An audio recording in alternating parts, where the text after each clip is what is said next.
Welcome back to Another Thing. We continue our conversation now about the area rails with Jenna Chernetz, Director of New Jersey Policy for the Tri-State Transportation Campaign, and Len Resto, President of the New Jersey Association of Railroad Passengers.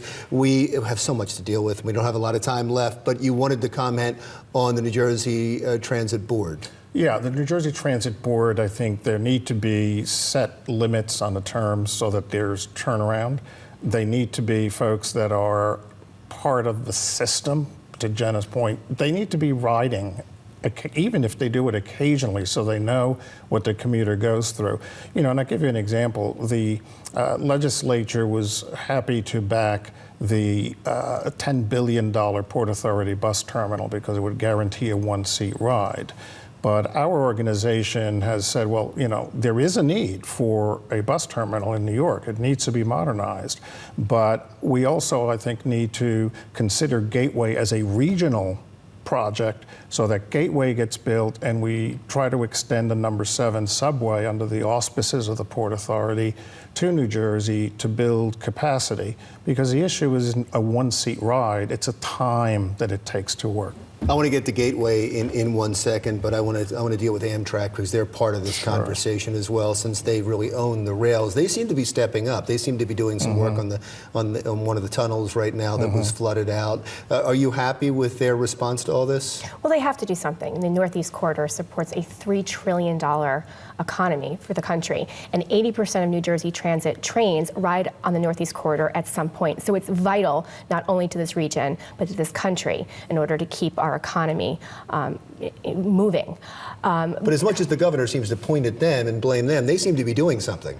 Well, they have to. I mean, we can't continue to have... Well, you don't have to. New Jersey Transit's letting things go. You don't have. We found out you don't have to. Right, but you can't have 8 tracks out of 21 tracks not functioning. And as you can see, it definitely cripples the area. So we need to be fixing it. We need to fix it so it's safe for commuters. We need to fix it so it's safe for the employees of Amtrak and of New Jersey Transit. This is very important. So yeah, and they're doing their job, right? Yeah, it's very important because the Northeast Corridor for Amtrak represents the majority of their revenue. You know, that's kind of their, quote, cash cow. So they really have to keep that up. And it's, as Jenna said, the economy of the region, and this regional economy is about 25% of the national economy, but it has the one choke point, the tunnels.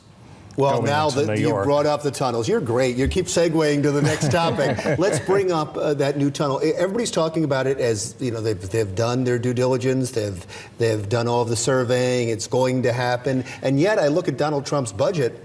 I don't see any money for it. Well, let's go back to Governor Christie. We thought ARC was going to happen as well, and as you know, he killed that project, and we would have seen a new tunnel within the next couple of years. But now we're back to square one, and we're moving the same way with Gateway, and as you pointed out, that is threatened under Trump's budget plan for the cutting of the New Starts program. I'm frankly surprised, because I know he made infrastructure a priority in his campaign, and he's a New Yorker. I would think this would be a priority for him. Yeah, I absolutely agree with you. And he said he would be the infrastructure president. Imagine if he said he wasn't going to be. You know, it just was very, very shocking to see the funding cut back on New Starts because, number one, Mr. Trump is a New Yorker. He has real estate interests that he would stand to benefit by having the extra tunnel, and it's vitally necessary for business. So he's playing, you know, pardon the pun, Russian roulette with, you know, this whole thing. And you need to have that tunnel because people are under the mistaken impression that it's immediately going to double capacity, and it won't, because one of the old tunnels has to be shut down to be rehabbed because Sandy flooded it, and salt water, concrete, and electrical wires don't mix very well. I imagine the passengers you represent are not happy about the delays that are expected because they're rehabbing that tunnel now. Well, it's just going to get worse. I mean, just look at what happened with the derailment. As I said before, 8 of the 21 tracks were taken out of service. When one tunnel needs to be taken out of service, we're talking a 75% reduction in service.